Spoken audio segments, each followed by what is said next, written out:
এই 30 লক্ষের হিসাব করে যারা যে এইখান থেকে এত লক্ষ এখানে মাইগ্রেট করছে যারা আছে তাদের পরিবারকে খুঁজে বেনিফিট দিতে হবে, এবং তারা লিভিং ফ্রিডম ফাইটার আগে তাদেরকে বেনিফিট দিতে হবে, তাদের সন্তান সন্ততি তাদের নাতিপুতিকে দিতে হবে।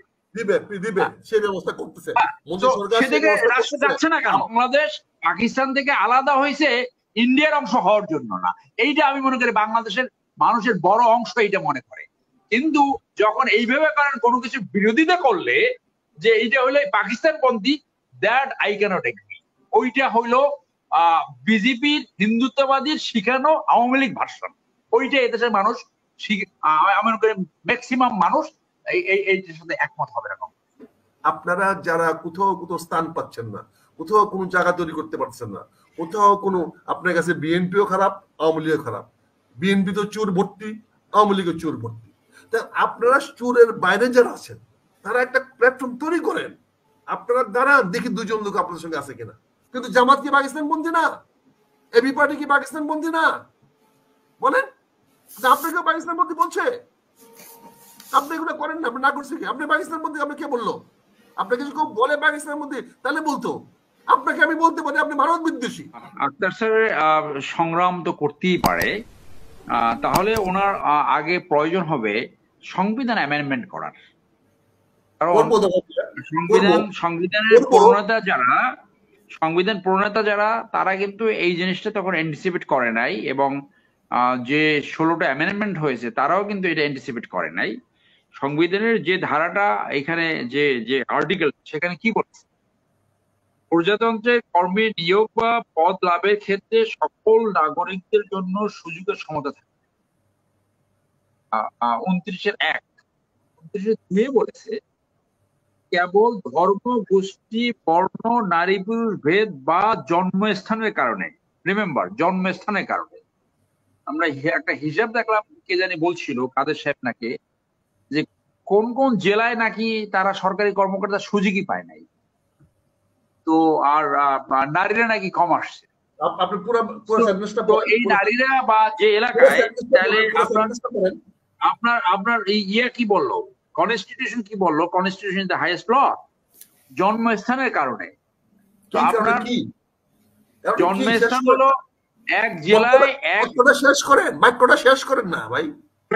জন্মস্থানের কারণে কোন নাগরিক প্রজাতন্ত্রের কর্মে নিয়োগ বা পদ লাভের অযোগ্য হইবেন না, তাহলে হবে না, সেই ক্ষেত্রে প্রদর্শন করা যাইবে না। তাহলে বৈষম্য করতেছে কে? অযোগ্য তো হবে না, সে বৈষম্য হবে না, তাহলে কি হচ্ছে? তো এক জেলা থেকে যদি 100 চান্স পায় মেধাবী, 100 হবে, আর কোন জেলা না পায় সেটা হবে না। সেটা ওই সৈনিক, বিডিআর, বিজেপি, পুলিশ, সেইখানে আপনি ডিস্ট্রিক্ট ভাগ করে দেবেন।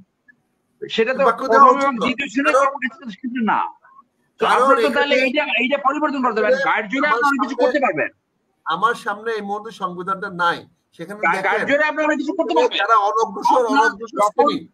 যারা অনগ্রসর শ্রেণী তাদেরকেও অগ্রাধিকার দিতে হবে, ওটাও তো লেখা আছে পরের সংবিধানে।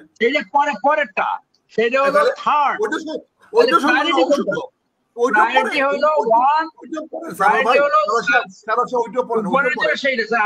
আপনি বলেন তারপর আমি বলি, কথার ভিতরে কথা বলুন স্যার, আপনি বলেন তারপর আমি বলি। আপনি বলেন না, আমি বলি স্যার। আপনি 3 নম্বরটা বলেন, আমি সংবিধান বলতেছি।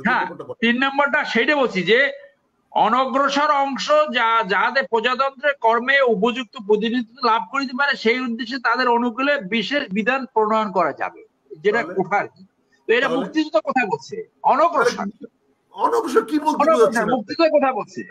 তো এখন আমি যে উদাহরণটা দিলাম, ওই যে বাংলায় 20 আর ওইটা আমি ওই কোঠার জন্য বলি না, ওইটা বলছে নেতৃত্বের কোয়ালিটি। যে নেতৃত্বের কোয়ালিটি কোন জায়গায় আছে, কারো কাছে এই 2 সেপ্টেম্বর অনেক বড় নেতৃত্ব, আর কারো কাছে। এখন আমি বলি যে আপনি যখন এই ধরনের কথা বলেন যে 30 লক্ষের ভিতরে সব হিন্দুরা মারা গেছে বেশি, বাংলাদেশে কি একজনও শহীদ নাই? একটা শহীদ কি বললাম? বেশিরভাগ আর আচ্ছা বেশিরভাগ গেছে, বেশিরভাগ গেছে,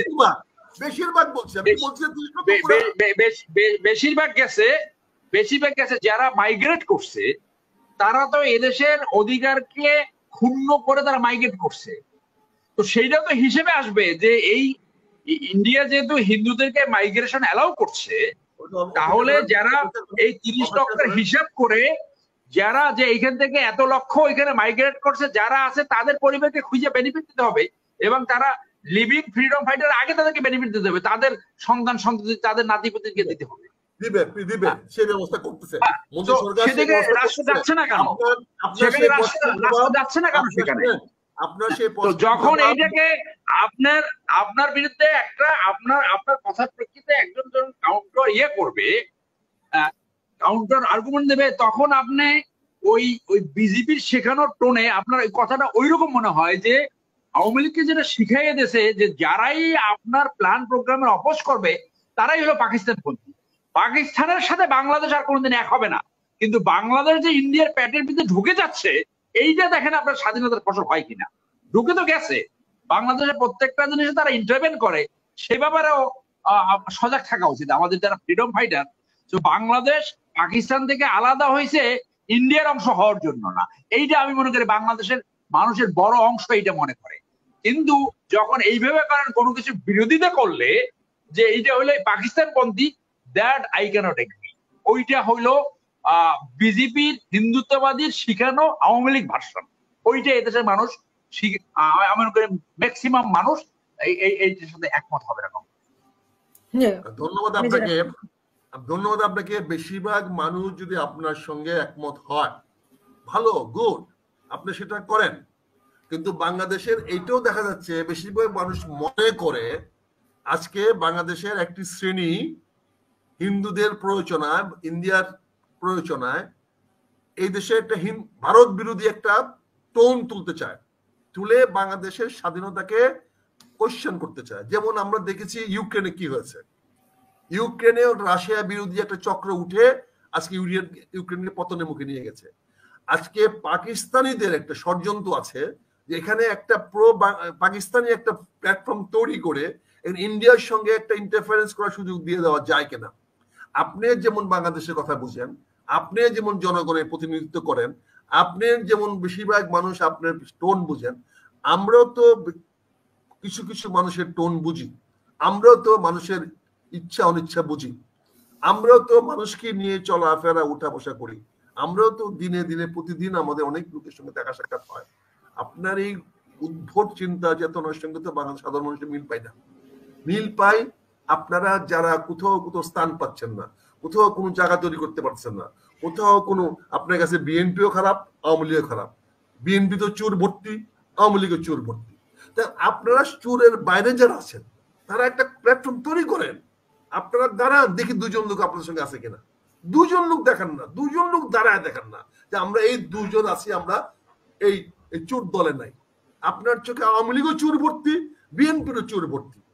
আপনি যে সাধু, আপনি সবাইকে চোর বলবেন, ভালো বলবেন, আপনার সুনির্দিষ্ট নিশ্চয় প্রমাণ আছে, সবাইকে চোর বলবেন, সবাইকে ডাকাত বলবেন।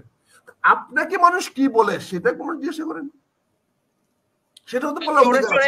চোরে চোরে যে একটা আনহোলি অ্যালায়েন্স হয়েছে, তো আপনি তো সেইখানে থাকতে পারলেন না। আমি এই ভালো কথার সাথে কয়জন দাঁড়ালো? আপনি রাজনীতিতে এবং আর্মিতে দুই জায়গায় আমার সিনিয়র, তো আপনি যে আমার পূর্বসূরি, তো আপনি সেখানে কেন থাকতে পারলেন না? এই কথাটা তো চলে আসে। আমি তো সেখানে আছি, সত্যিই থাকবে সেটা।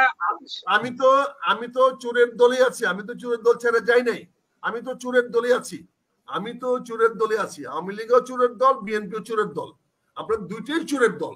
কিন্তু আপনারা যারা সৎ সাধু, আপনারা একটু দেখান, একটু প্রমাণ দেখান।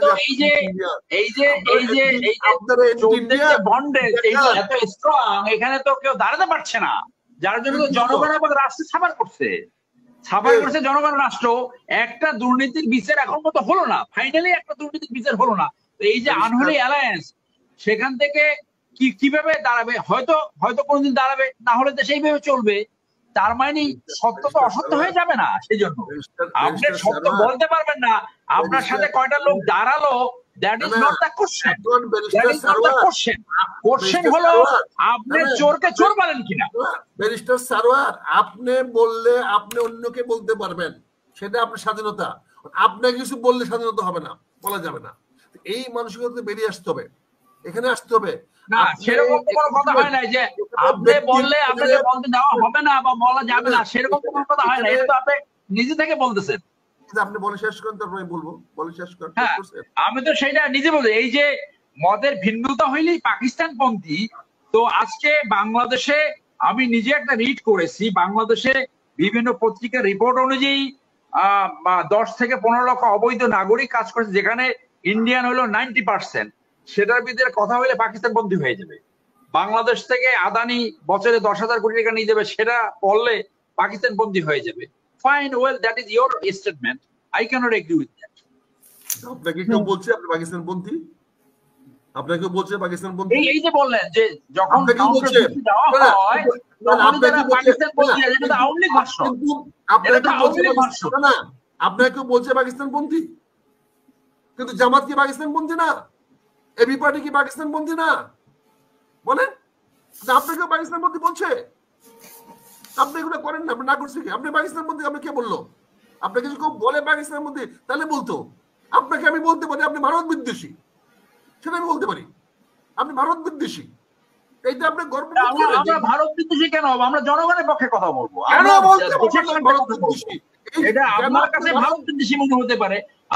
আমি তো ভারত বিদ্বেষী হবো না, ভারতে আমার অনেক বন্ধু আছে। এটাকে তো এইটাই আওয়ামী লীগ ভাষণ, জনগণের পক্ষে কথা বললেই ভারত বিদ্বেষী, পাকিস্তান বিদ্বেষী। তাহলে আপনি যদি ভারতের বিরুদ্ধে বললে ভারত বিদ্বেষী না হন, তাহলে কেমন হলো এটা? আমরা জনগণের পক্ষে বলি, সেটা কারো বিপক্ষে যাবে? আপনাকে জানেন জনগণের খবর আপনি কই রাখেন? জনগণের কারে চিনেন আপনি?